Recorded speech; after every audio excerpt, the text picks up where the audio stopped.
História do Espiritismo, obra de Arthur Conan Doyle, parte 9.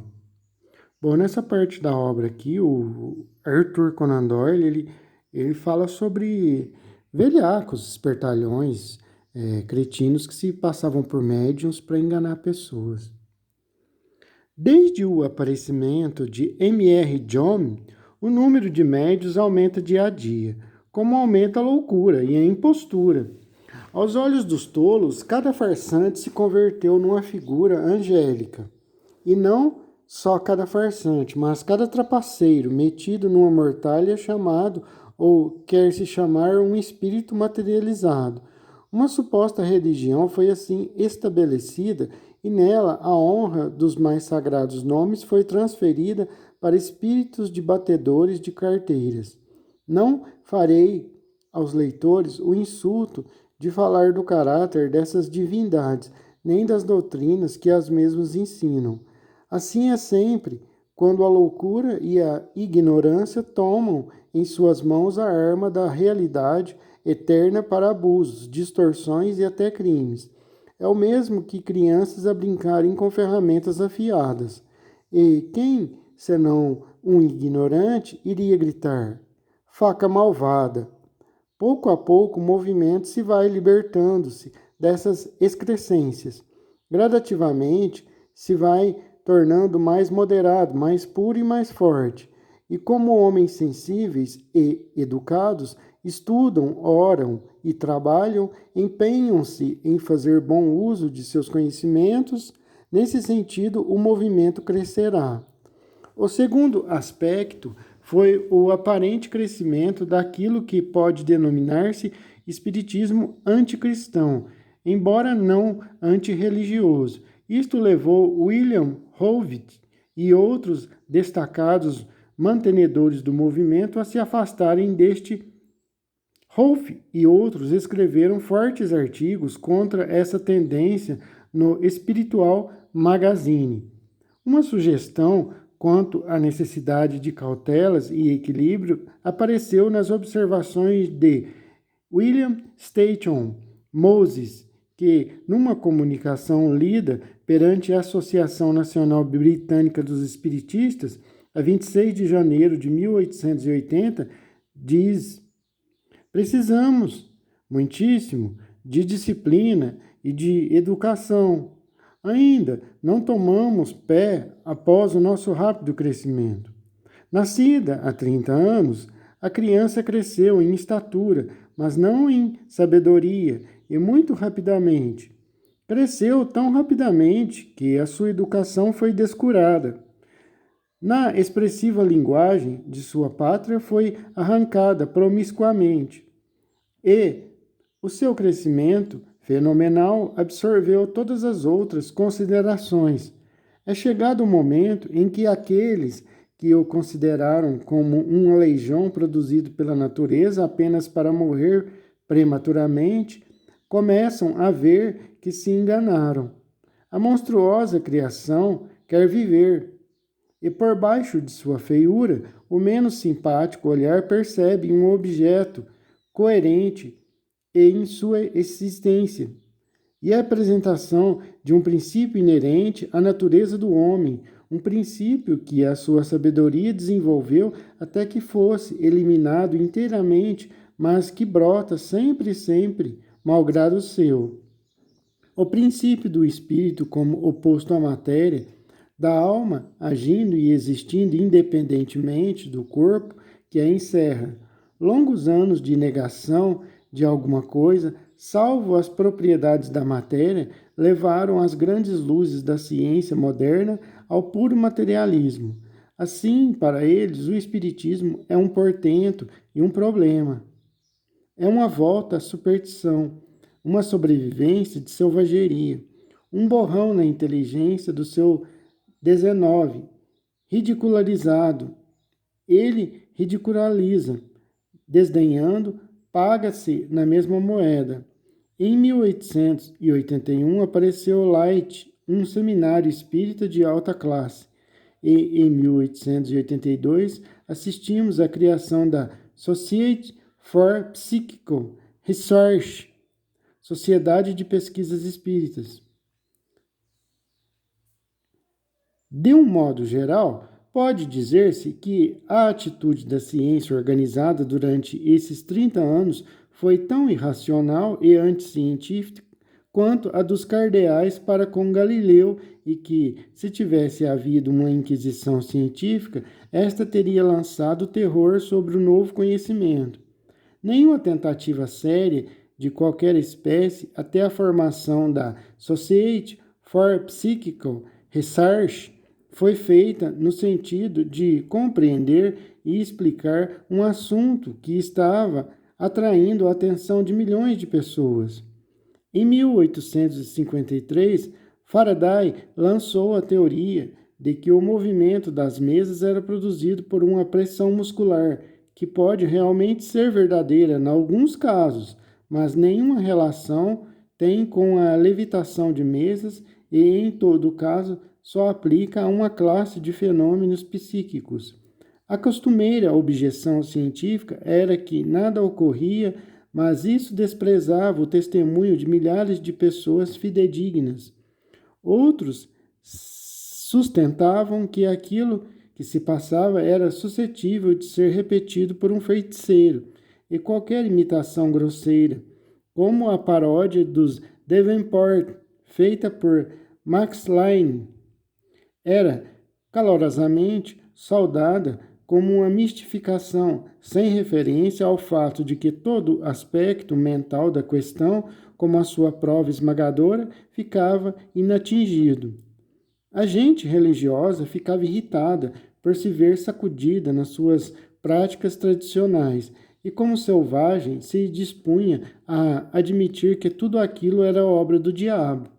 Assim, católicos, romanos e seitas evangélicas se encontraram unidos na sua oposição. É fora de dúvida que podemos chamar espíritos baixos, desde que em redor de nós existem espíritos de todas as classes e que o semelhante atrai o semelhante. Mas os ensinamentos elevados, consistentes e filosóficos que são dados aos investigadores sérios e de mentalidade honesta mostram que não é o diabolismo, mas o angelismo que está dentro do nosso alcance. O Dr. Carpenter sustentou uma teoria complexa, mas parece que ficou só na sua aceitação e mesmo na sua compreensão. Os cientistas tiveram uma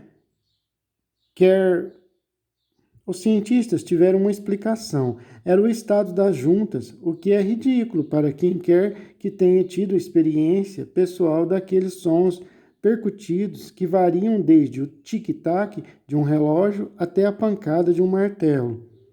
Outras explicações, por outra vez, incluíam a doutrina teosófica, que admitia os fatos, mas desprezava os espíritos, descrevendo-os como cascões astrais, como uma espécie de sonhador inconsciência, ou, possivelmente, uma consciência atenuada que os reduzia a criaturas subhumanas pela inteligência e pela moralidade. Certamente, a qualidade das manifestações espíritas varia enormemente, mas o mais alto se acha tão elevado que dificilmente podemos imaginar que apenas nos achamos em contato com uma fração do ser pensante. Entretanto, como é certo que, mesmo neste mundo, nosso ser subliminal é muitíssimo superior à nossa individualidade normal, é muito natural que o mundo dos espíritos deve confrontar-nos com algo inferior aos seus mais altos poderes.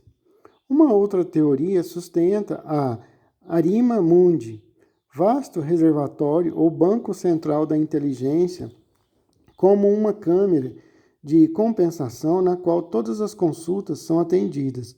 Os rigorosos pormenores que recebemos do outro lado são incompatíveis com qualquer ideia tão vaga quanto grandiosa do destino. Finalmente, há uma alternativa realmente formidável, que o homem tem um corpo etérico, com muitos dons desconhecidos, entre os quais deve ser incluído um poder de manifestação exterior em formas curiosas. É a esta teoria da criptestesia que Charles Richer e outros se agarraram e até um certo ponto a um argumento em seu favor.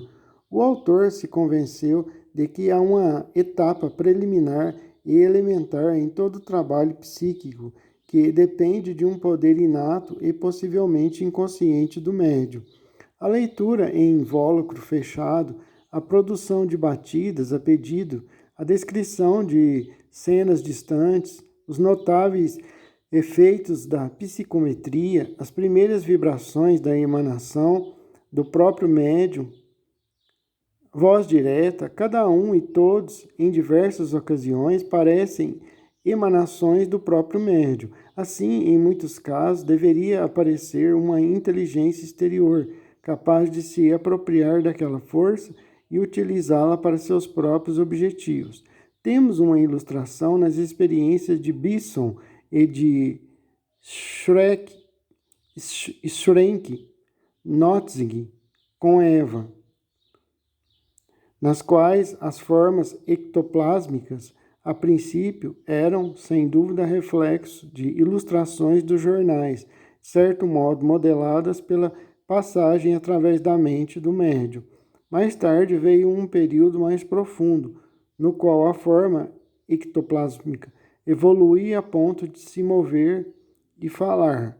O grande cérebro de Richer e o seu enorme poder de observação se concentraram muito sobre os fenômenos físicos e parece que não teve muito contato com as experiências pessoais, mentais e espirituais que possivelmente lhe teriam modificado os pontos de vista. Cabe, entretanto, acrescentar que tais pontos de vista se desenvolveram continuamente na direção da explicação espírita. Resta apenas a hipótese da personalidade complexa, que bem pode influenciar certos casos, posto pareça ao autor que tais casos também possam ser explicados pela obsessão. Entretanto, esses exemplos apenas tocam a superfície do assunto e ignoram completamente o aspecto fenomênico, de modo que o assunto não deve ser levado muito a sério. Contudo, nunca será por demais repetido que o investigador deveria esgotar cada explicação normal possível para sua completa satisfação antes de adotar o ponto de vista espírita. Se assim tiver procedido, sua plataforma será estável. Se assim não tiver feito, jamais estará seguro de sua estabilidade. Na verdade, pode o autor dizer que, ano após ano, agarrou-se a cada linha de defesa até que finalmente foi compelido, desde que tinha de guardar a honestidade mental e abandonar a posição materialista. A carreira de Daniel Douglas Home. Daniel Douglas Home nasceu em 1833 em Currier, uma aldeia perto de Edimburgo. Havia um mistério relativamente à sua ascendência. Tanto se afirmava quanto se negava que fosse, de certo modo, da família do conde de Home. Na verdade, foi um homem que herdou um tipo elegante, maneiras delicadas, disposição sensível e um gosto para o luxo, fosse, de que fonte fosse. Mas pela sua força psíquica e pelo entusiasmo que esta comunicou ao seu caráter complexo, ele pôde ser realmente tomado como o tipo exato de um caçula aristocrata que herda as tendências, mas não a riqueza dos pais. Holmes saiu da Escócia para a Nova Inglaterra aos 9 anos de idade, com uma tia que o havia adotado. Outro mistério que lhe cercava a existência. Aos 13 anos de idade, começou a mostrar as faculdades psíquicas herdadas de sua mãe, descendente de velha família de England, e que possuía a faculdade de previsão, característica de sua raça. Sua tendência mística relevou-se numa conversa com um colega chamado Edwin, acerca de uma história na qual fora feito um pacto, em consequência do qual a criatura amada mostrar-se-ia a outro depois da morte. Do mesmo modo, os dois rapazes fizeram o pacto de um aparecer ao outro. Home mudou-se para outro distrito, a algumas milhas de distância, e um mês mais tarde, certa noite, assim que foi para a cama, teve a visão de Whitwell e anunciou à sua tia a morte do colega, do que tiveram informação uns 2 dias depois. Uma segunda visão, em 1850, referia-se à morte de sua mãe, que tinha ido com o marido viver na América. Nessa ocasião, o rapaz se achava acamado e sua mãe se achava fora, muito distante, em visita a amigos distantes. Uma noite ele gritou por socorro e, quando a tia chegou, encontrou-o muito abatido. Disse que a mãe havia morrido naquele dia às 12 horas, que ela lhe havia aparecido e dado o aviso. Em breve, batidas fortes começaram a perturbar aquele lar quieto e os móveis a serem arrastados por forças invisíveis. Sua tia, criatura de estreita visão religiosa, disse que o rapaz havia trazido o diabo para casa e jogou na rua. Ele refugiou-se com os amigos e nos anos seguintes passava na casa de um para o outro, de cidade em cidade. Sua mediunidade se havia desenvolvido poderosamente e nas casas em que se hospedava realizava frequentes sessões, às vezes 6 ou 7 por dia, pois as limitações da força e as reações entre o físico e o psíquico eram então mal compreendidas. Isto lhe produzia grande perda de energia e frequentemente o levava a ficar prostrado na cama.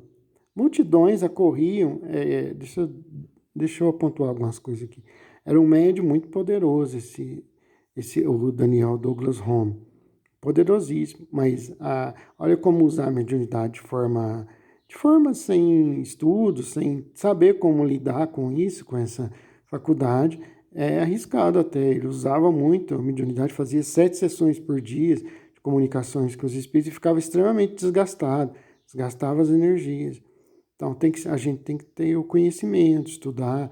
Hoje em dia tem as obras aí para todo lado, que a gente quiser adquirir, as obras de Kardec, o livro dos médiuns, principalmente o livro dos espíritos. São as obras essenciais para qualquer pessoa estudar, que está começando a querer entender mediunidade e espiritismo. Multidões acorriam de todos os lados para presenciar as maravilhas que se produziam na presença de Daniel Douglas Home.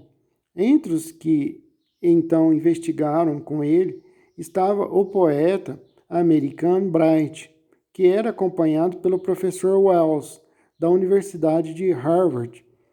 Em Nova York, encontrou muitos americanos distintos, dos quais 3 fizeram sessões com ele: o professor Eddy, o professor Mapes e o juiz Edmonds, na Suprema Corte de Nova York. Esses 3, como ficou dito, tornaram-se espiritistas convictos. Nesses primeiros anos, olha, só criaturas aqui de muito conhecimento, não eram pessoas ignorantes. Conheceram Daniel Douglas Home e se tornaram espíritas. Caras, olha aqui, ó.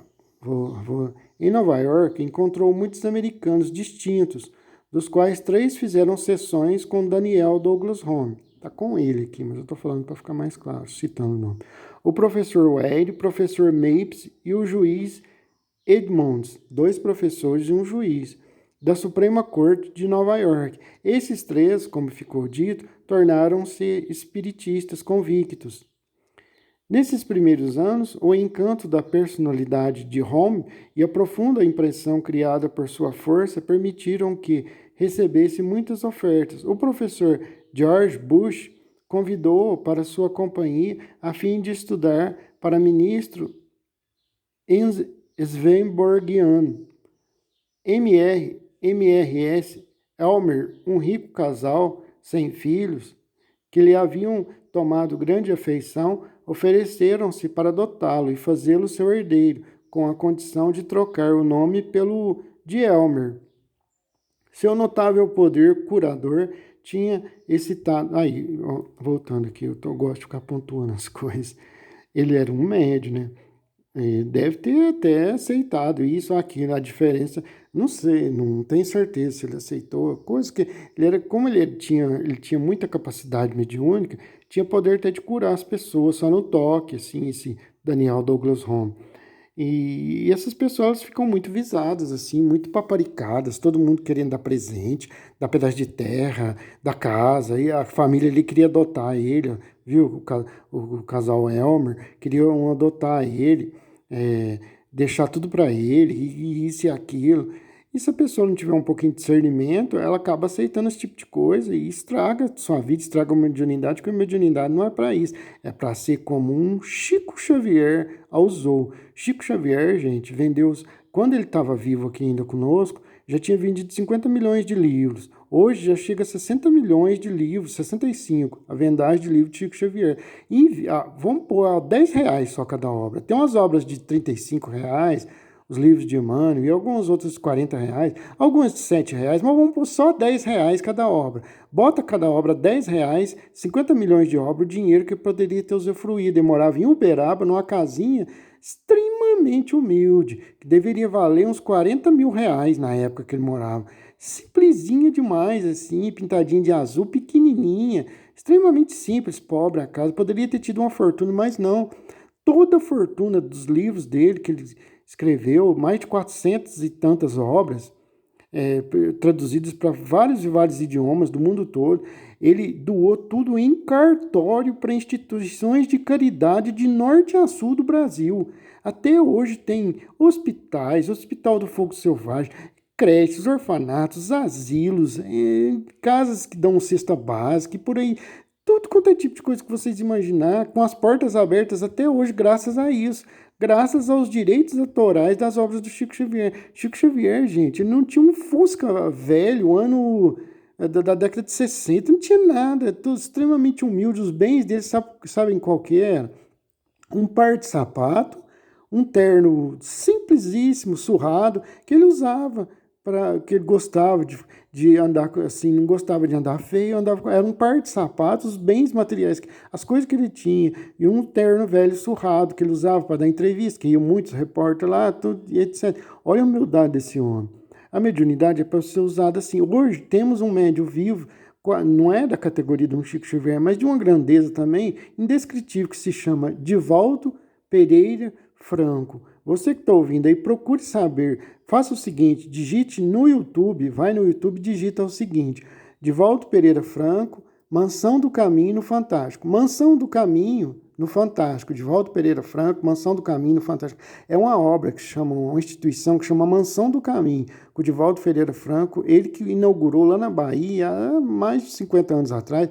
Dê uma olhada nisso. O que ele faz pelas pessoas, esse homem, chamado Divaldo Pereira Franco? Já tirou mais de 200 mil crianças da rua, faz um trabalho gigantesco da escola, alimentação, tudo de graça, tudo com o dinheiro dele, das obras que ele escreveu também, Divaldo Pereira Franco.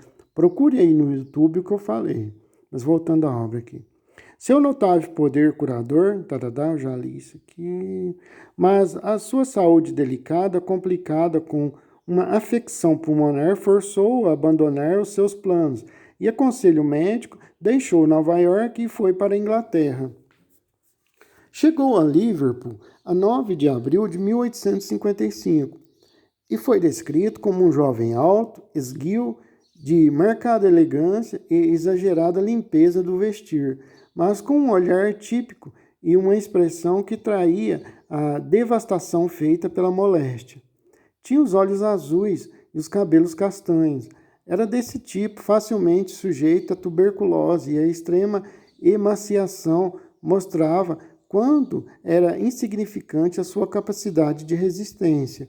O médico, bom observador, certamente lhe faria um prognóstico de apenas uns meses de vida, num clima úmido como o nosso, e de todas as maravilhas que Daniel Douglas Home realizava, o prolongamento da sua vida certamente não foi das menores. Seu caráter já havia tomado aqueles traços emocionais e religiosos que o distinguiam, e ele recordou como, antes de desembarcar, correu para o seu camarote e ajoelhou-se em prece. Quando a gente considera a admirável carreira que se abre à sua frente e o grande papel que ele desempenhou no estabelecimento das bases materiais que diferenciam esse movimento religioso de qualquer outro, pode proclamar-se que esse visitante estava entre os mais notáveis missionários que jamais apareceram por essas plagas. Eu não estou aqui, pelo amor de Deus, se algum espírita conhecedor aí das bases espíritas, aí, dos princípios espíritas, melhor dizendo, você está falando que o Daniel Douglas Home aceitava dinheiro, aceitava presente. Não, eu não falei isso de forma alguma. Eu só falei que as pessoas o bajulavam e ofereciam as coisas para ele, como esse casal ofereceu para adotar, etc. Então, não estou falando que ele aceitou nada, não, nada dessas coisas. No momento, a sua posição era muito singular, tinha uma relação difícil com o mundo. Seu pulmão esquerdo estava parcialmente destruído. Seus recursos eram modestos, embora suficientes. Não tinha negócios nem profissão e sua educação havia sido interrompida pela doença. De caráter desconfiado, gentil, sentimental, artístico, afetuoso e profundamente religioso, tinha uma profunda tendência para a arte e para a drama. Tinha uma profunda tendência para a arte e para o drama. Assim, a sua capacidade para a escultura era considerável e, como declamador, provou mais tarde que pouca gente o igualava. Mas, acima de tudo isto, de uma honestidade inflexível e tão rigorosa que, por vezes, chegava a ofender aos seus aliados. Havia um dom tão admirável que apegava a todos os demais. Aí, tá vendo? Ele é extremamente honesto. Eu não estava aqui tecendo comentários sobre a personalidade dele, sobre o caráter dele. Eu não tenho um profundo conhecimento sobre Daniel Douglas Home. Foi um grandioso médium. A gente tem que falar a verdade, né? A gente tem que ser sincero. Eu não tenho um profundo conhecimento sobre esse médium. Eu conheço mais o Leon Denis e outros médios aí, as obras de Kardec, de Chico Xavier, de outros, mas em relação a Daniel Douglas Home, eu não tenho profundo conhecimento sobre ele. Conheço a obra do cientista William Crookes, e por aí vai. Mas, acima de tudo isso, de uma honestidade inflexível e tão rigorosa que, por vezes, chegava a ofender aos seus aliados. Havia um dom tão admirável que apagava todos os demais. Este repousava naquelas forças muito independentes de sua vontade que iam e vinham com desconcertante subitaneidade, mas demonstrando a todos que examinassem a prova que havia algo na atmosfera desse homem que permitia que as forças a ele exteriores, como exteriores, a nossa percepção, se manifestassem neste plano da matéria. Por outras palavras, ele era um médium, o maior que o mundo moderno já viu, no campo das manifestações físicas. Um homem inferior teria usado seus poderes extraordinários para fundar uma seita especial da qual teria sido o sumo sacerdote inconteste, ou para se rodear de uma auréola de poder e de mistério. Certamente, muita gente na sua posição teria sido tentada a usar aqueles dons para fazer muito dinheiro. Em relação a este ponto, seja dito, antes de mais nada, que no curso de seus 30 anos de estranho ministério, jamais ele tocou num tostão como paga de seus dons. Olha que coisa maravilhosa e linda. Ele foi um missionário de Jesus, como Chico Xavier também. É absolutamente certo que lhe foram oferecidas 2.000 libras pelo Clube União em Paris no ano de 1857 por uma única sessão e que ele, pobre e inválido, as recusou terminalmente. Fui mandado em missão, disse ele. Fui mandado em missão. Essa missão é demonstrar a imortalidade da alma. Nunca recebi dinheiro por isso e jamais receberei. Houve certos presentes da realeza que não podiam ser recusados, sem grosseria. Anéis, alfinetes, de gravatas e outros, que mais eram sinais de amizade do que recompensa valiosa, porque antes de sua morte prematura, poucos eram os monarcas da Europa com os quais esse moço, desconfiado de um subúrbio de Liverpool, tem que estudar mais, esse cara é fascinante a vida dele, Daniel Douglas Home. Vou procurar mais obras dele, vou publicar aqui no canal aqui. De Liverpool, não tivesse, recapitulando aqui, sua morte prematura, voltando, houve certos presentes da realeza, porque antes de sua morte prematura, poucos eram os monarcas da Europa com os quais esse moço, desconfiado de um subúrbio de Liverpool, não estivesse em afetuosa intimidade. Napoleão III cuidou de sua única irmã. O imperador da Rússia foi testemunha de seu casamento. Qual o novelista que seria capaz de inventar uma tal carreira? Há, porém, tentações mais sutis do que as da riqueza. A inquestionável honestidade de Home foi a melhor salvaguarda contra aquelas. Jamais ele perdeu por um só instante a sua humildade e o seu senso de proporção. Tenho esses poderes, teria ele dito. Seria feliz até o limite de minhas forças, eu vou-los demonstrar, se vos aproximardes de mim, do mesmo modo que um cavalheiro se aproximaria de outro. Alegrar-me-ei se lançardes um pouco mais de luz sobre elas. Prestar-me-ei a qualquer experiência razoável. Eu não exerço controle sobre elas. Elas me usam, mas eu não as uso. Elas me abandonam durante meses e voltam com redobrada energia. Eu sou um instrumento passivo, nada mais. Tal era a sua atitude invariável. Ele era sempre o homem mundano, fácil e amigo, que nem tinha o manto do profeta, nem o turbante do mágico. Como os homens realmente grandes, não havia em sua natureza o mínimo de pose, melhor dizendo. Como os homens realmente grandes, não havia em sua natureza o mínimo de pose. Um indício de sua elegância é que, sempre que devia confirmar os seus resultados, jamais citava nomes, a menos que estivesse absolutamente certo de que as pessoas citadas de modo algum se incomodariam em ser referidas a um culto impopular. Por vezes, ainda quando estas lhe houvessem autorizado a citá-las, evitava fazê-lo, com receio de ofender a um amigo.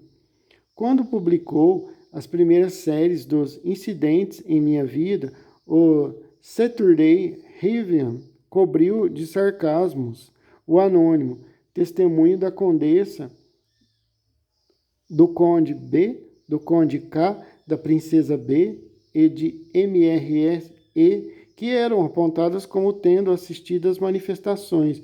Em seu segundo volume, tendo-se assegurado do apoio de seus amigos, Home preencheu os claros com os nomes da condessa Orsini, do conde de Belmont, do conde de Commer, da princesa de Beverwood, e a conhecida dama americana M.R.S.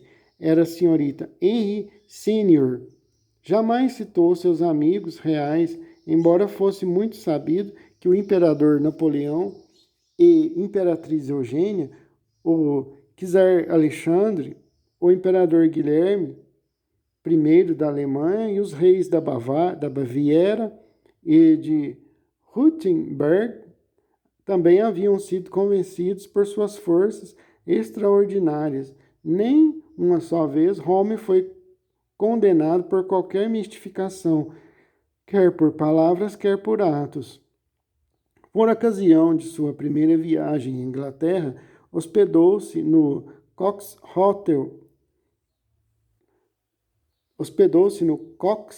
Hotel em Jermyn Street, e é provável que tenha escolhido essa hospedaria por ter sabido, através de MRS Hayden, que o seu proprietário era simpático à causa. Como quer que seja, M.R. Cox logo descobriu que o seu jovem hóspede era o mais notável médium e, a seu convite, os mais notáveis intelectuais do momento foram convidados a examinar os fenômenos que Home lhes poderia exibir. Entre outros, Lord Bruggen veio à sessão e trouxe um cientista, seu amigo, Sir David Brewster. Em plena luz do dia, investigaram os fenômenos e, na sua satisfação pelo que se havia passado, ao que se conta, teria dito Brewster: isto derrota a filosofia de 50 anos. Se ele tivesse dito 1500, ter-se-ia aproximado da marca. Ele descreve o que aconteceu numa carta à sua irmã, só muito mais tarde publicada. Home Life of Sir David Brewster, por M.R.S. Gordon, sua filha. Querida, estavam presentes Lord Brigham, Sir David Brewster, Miss Cox e o médium. Nós quatro, disse Brewster, sentamo-nos a uma mesa de tamanho regular e cuja estrutura nos tinham convidado a examinar antes. Em pouco tempo, a mesa fez esforços e um tremor percorreu os nossos braços. Esses movimentos cessavam e recomeçavam ao nosso comando.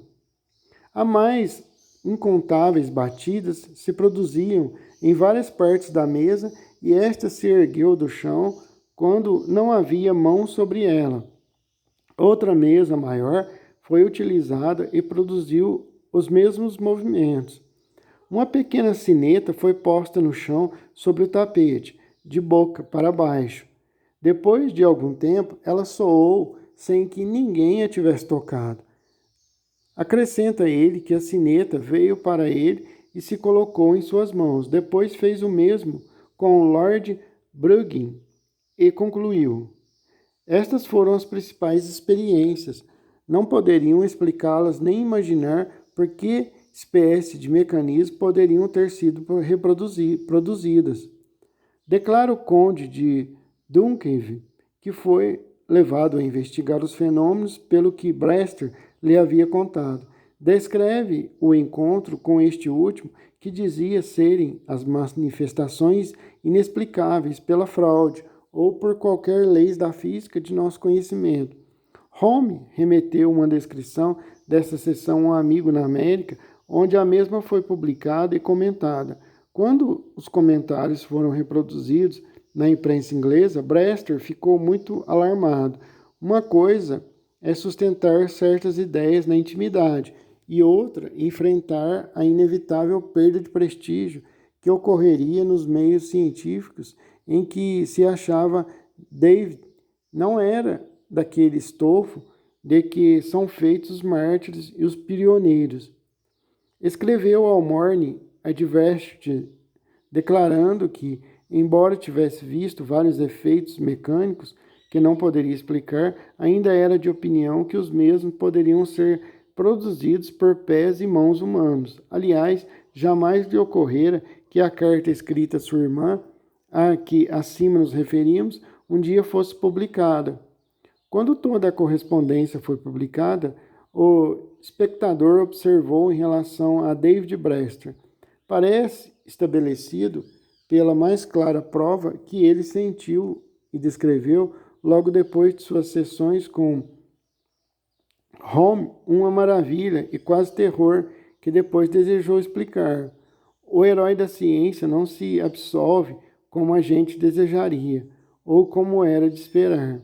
Abordamos ligeiramente o incidente com Brewster, porque é típico da atitude científica de então e porque o seu efeito era despertar o maior interesse em Home e seus fenômenos e acordar novos investigadores.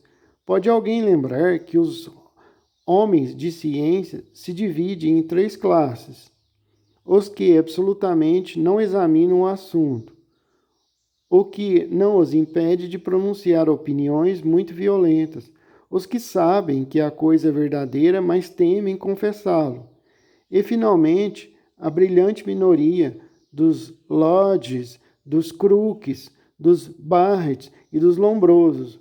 Aqui está falando de pesquisadores, homens de ciência que que estudaram e tiveram vergonha. O William Crookes mesmo, ele foi vítima de preconceito pelos cientistas da sua época. Lá, o William Crookes foi um dos maiores cientistas da Inglaterra. O que Crookes fazia? Crookes, ele realizava materializações de espíritos, principalmente do espírito de Cat King, através da médium Florence Cook, uma menina de 15 anos.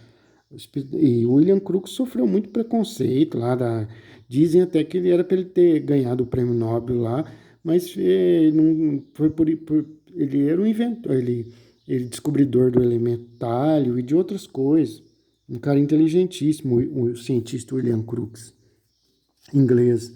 Me parece que ele recebeu mais prêmios do que simplesmente do que o astrofísico Steve Hawking. Recebeu mais prêmios que Steve Hawking. É o cientista mais premiado da história da Inglaterra, William Crookes. Mas recebeu muito preconceito por causa disso, porque ele estudava, começou a se aprofundar no estudo dessas questões. E a ciência tradicional, né, a ciência ela é muito fechada a isso, essas questões do transcendental, e eles meio que perseguem, não é que perseguem, eles meio que cortam relações com quem começa a estudar isso, porque são materialistas, alguns são muito materialistas ferrenhos. Mas Crookes, ele até perto de sua morte, nos dias, chegando seu desencarne, ele peitou tudo isso daí, até no momento de desencarnar, falando tudo que eu vivenciei foi isso, e falou sobre os fenômenos que ele vivenciou a vida toda e que não negava um. Foram todos reais e etc e tal. O que não os impede de pronunciar opiniões muito violentas. Os que sabem que a coisa é verdadeira, mas temem confessá-lo. E, por fim, a brilhante minoria dos Lodges, dos Crookes, dos Barrett e dos Lombroso. Lombroso foi César Lombroso, um cientista italiano. Tivemos César Lombroso, tivemos muitos outros homens de ciência, como o próprio William Crookes. Já o Charles Richer, um pouco assim, queria que as coisas fossem do jeito dele, era um pouco arrogante, o francês Charles Richer. Por aí vai. Que sabem que é verdade e não temem proclamá-lo. De Jermyn Street, Holmes foi morar com a família Rimmer em Wheeling, onde foram realizadas muitas sessões.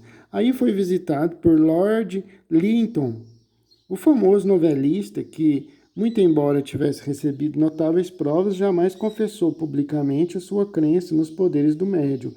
A despeito de suas cartas particulares e das novelas publicadas constituírem provas evidentes do seu modo de sentir. Assim acontecia com muitos homens e senhoras bem conhecidos. Entre os seus primeiros assistentes estavam o socialista Robert Owen, o escritor T. A. Troll e o alienista Dr. Gert Wilkinson. Nestes dias, quando os fenômenos psíquicos são familiares a todos, exceto aos que propositadamente os ignoram, dificilmente podemos imaginar a coragem moral necessária a Holmes para desenvolver as suas forças e a exibir a público.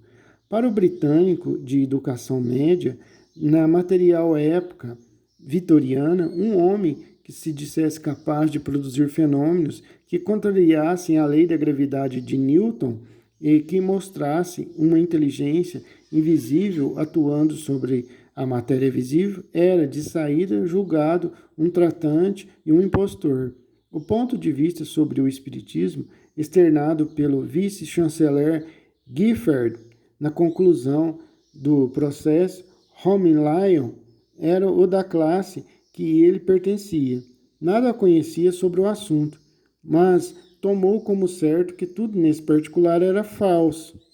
É verdade que semelhantes coisas eram descritas em terras distantes e em livros antigos, mas que elas pudessem ocorrer na velha e sólida Inglaterra prosaica, na Inglaterra de dividendos bancários e de livre câmbio, era demasiadamente absurdo para uma mentalidade séria. Foi lembrado que, nesse processo, Lord Gifford virou-se para o advogado de Holmes e perguntou: parece-me que o senhor sustenta que o seu cliente foi levitado no ar. O advogado o confirmou e então o juiz voltou-se para o júri e fez um tal movimento como teria feito um sumo sacerdote, rasgando suas vestes talares em sinal de protesto contra a blasfêmia. Em 1868, havia poucas pessoas do júri suficientemente educadas para verificar as observações do juiz, e é exatamente neste particular que fizemos algum progresso nestes 50 anos. Trabalho lento, mas o cristianismo levou mais de 3 séculos para ser firmado. Tome-se este caso de levitação de Daniel Douglas Home como um teste de seu poder. Sustenta-se que por mais de 100 vezes, perante testemunhas respeitáveis, ele flutuou no ar. Considere-se a prova. Em 1857, num castelo perto de Bordeaux, ele foi erguido até o teto de um salão alto, em presença de Madame Doux, viúva do ministro da Marinha, e do conde e da condessa de Belmonte. Em 1860, Robert Bill escreveu um artigo no Cornell sob o título de Mais Estranho do que uma Ficção, no qual diz que foi erguido de sua cadeira 4 a 5 pés do solo. Vimos o seu corpo passar de um para o outro lado da janela, com os pés para a frente, posto horizontalmente no ar. O Dr. Gully de Malvern, médico muito conhecido, e Robert Chambers, autor e editor, eram outras testemunhas. Pode admitir-se que esses homens mentissem por deliberado acordo ou que não soubessem dizer se um homem flutuava no ar ou apenas pretendia fazê-lo. No mesmo ano, Daniel Douglas Home foi levantado em casa de Miss Milner Gibson, em presença de Lord Lady Clarence Paget, tendo o Lord passado as mãos por baixo de Home, a fim de se certificar do fato. Poucos meses mais tarde, M.R. Wilson, advogado de Liverpool, com 7 outros, assistiram ao mesmo fenômeno. Diz ele: Home atravessou a mesa, passado por cima das cabeças das pessoas sentadas em sua volta, e acrescenta: alcancei a sua mão a 7 pés do solo e dei 5 ou 6 passos enquanto ele flutuava no espaço acima de mim. Em 1861, M.R.S. Parker, de Cornwall Terrace, Regent's Park, conta como se achava presente em Burlington e M.R. Hall, quando Home, em sua própria sala de visitas, foi levantado até que a mão chegou ao alto da porta e então flutuou horizontalmente. Em 1866, M.R. e Miss Hall Land Dunsen e M.R. Senior, em casa de M.R. Hall, viram Holmes com o rosto transfigurado e brilhante. Ergue-se 2 vezes até o teto e deixar uma cruz, feita com lápis, na segunda levitação, de modo a assegurar as testemunhas que não eram vítimas de sua própria imaginação. Olha que fenômenos mais fantásticos. Obviamente que as minhas pronúncias aí estão, na maioria, todas erradas, estão erradas, porque eu não sei falar inglês, algumas palavras escritas em francês, não sei também. Em 1868, Lord Ethery, Lord Lindesay, o capitão Wilne e M.R. Smith Barry viram Home levitado várias vezes. Uma descrição minuciosa foi deixada pela primeira daquelas testemunhas da ocorrência de 16 de dezembro daquele ano. O almanaque mostra que era domingo, dia 13. Quando em Ashley House, em estado de transe, Home flutuou do quarto para a sala, de estar passando pela janela a 70 pés acima da rua. Depois de chegar à sala, voltou para o quarto com Lord Ethery, e depois que este observou que não compreendia como Home poderia ter passado pela janela, apenas parcialmente levantada. Ele me disse que se afastasse um pouco. Então passou pelo espaço aberto, primeiro a cabeça, muito rapidamente, estando o seu corpo aparentemente rígido e quase na horizontal. Voltou novamente com os pés para frente. Tal a informação para Lord Ethery e Lord Lindsay. Diante de sua publicação, o Dr. Carpenter, que gozava de uma reputação nada invejável por uma perversa oposição a tudo quanto se relacionava com este assunto, escreveu exultante, indicando que havia uma terceira testemunha que não tinha sido ouvida, admitindo, sem o menor fundamento, que o depoimento do capitão Wilne seria em sentido contrário. Por fim, disse que um simples cético honesto declara que Holmes esteve sentado todo o tempo em sua cadeira, afirmação que apenas pode ser tomada como falsa. Então o capitão Wilne escreveu, corroborando os outros depoimentos e acrescentando: se o senhor não acredita na prova corroborante de 3 testemunhas insuspeitas, então será o fim de toda a justiça e das cortes da lei. Para ver quanto a crítica procurou uma saída para escapar ao inevitável, basta dizer que ela se agarrou ao que Lord Lindsay escreveu algum tempo depois, dizendo que a coisa tinha sido vista à luz da lua. Entretanto, o calendário mostra que naquele dia a lua era invisível. Observa Andrew Lang. Entretanto, mesmo com cerração, a gente numa sala pode ver um homem entrar por uma janela e sair novamente com a cabeça para frente, com o corpo rígido. Historical Mysteries, página 236. A todos nós parece que se víssemos uma coisa tão maravilhosa, não nos preocuparíamos em determinar se havíamos a luz da lua ou de lâmpadas da rua. Contudo, deve admitir-se que a descrição de Lord Lindsay é redigida grosseiramente, tão grosseiramente que a gente quase desculpa Joseph M. Cabe quando diz numa conferência que os observadores não olhavam a coisa diretamente à sua sombra no peitoril da janela, mas que se achavam de costas para a janela e apenas viam a sombra da coisa na parede.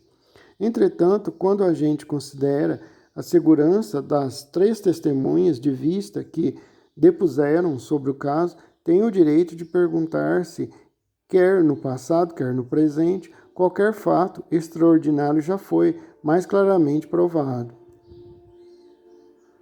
Tantos são os outros casos de levitação de Daniel Douglas Home que facilmente seria descrito um longo artigo sobre este particular aspecto de sua mediunidade. O professor Crookes foi outras tantas vezes testemunha do fenômeno e se refere a 50 exemplos que haviam chegado ao seu conhecimento. Haverá, porém, alguém de cérebro equilibrado que, tendo lido o incidente aqui referido, não diga com o professor Challis ou com os fatos devem ser admitidos tais quais são relatados, ou devemos dizer a Deus a possibilidade de nos certificarmos de fatos através do testemunho humano. Voltamos então à era dos milagres. Perguntará o leitor: não há milagres, nada neste plano sobre mediunidade é sobrenatural. Aquilo que vemos agora e o que lemos de tempos passados é apenas a operação da lei que ainda não foi bem explicada e estudada e definida. Já imaginamos algo de suas possibilidades e de suas limitações, que são tão exatas na sua maneira quanto as de qualquer força puramente física. Devemos fazer um balanço entre os que em nada acreditam e os que acreditam demais. Gradativamente, a bruma se vai clarificando e poderemos definir os contornos da costa sombria. Quando pela primeira vez uma agulha foi movida pelo magneto, não houve infração às leis da gravidade. É que houve a intervenção local de outra força mais poderosa. Esse é também o caso quanto às forças psíquicas. Atuam no plano da matéria. Se a fé que Home tinha em sua força tivesse faltado, ou se o seu círculo tivesse sido perturbado indevidamente, ele teria falhado. Quando Pedro perdeu a fé, afundou-se nas ondas. Através dos séculos, a mesma causa ainda produziu o mesmo efeito. A força espiritual ainda está conosco. Se não lhe voltamos a face, e nada foi concedido à Judéia que fosse negado à Inglaterra. A esse respeito, é como uma confirmação do poder do invisível e como uma resposta final ao materialismo, tal qual o entendemos, que a carreira pública de Home é de suprema importância. Ele foi uma testemunha a afirmar a verdade daqueles chamados milagres, entre aspas aqui, que foram o pesadelo para tantas mentes espertas e agora se destinam a se prova sólida, ser e forte da exatidão das narrativas primitivas. Milhões de almas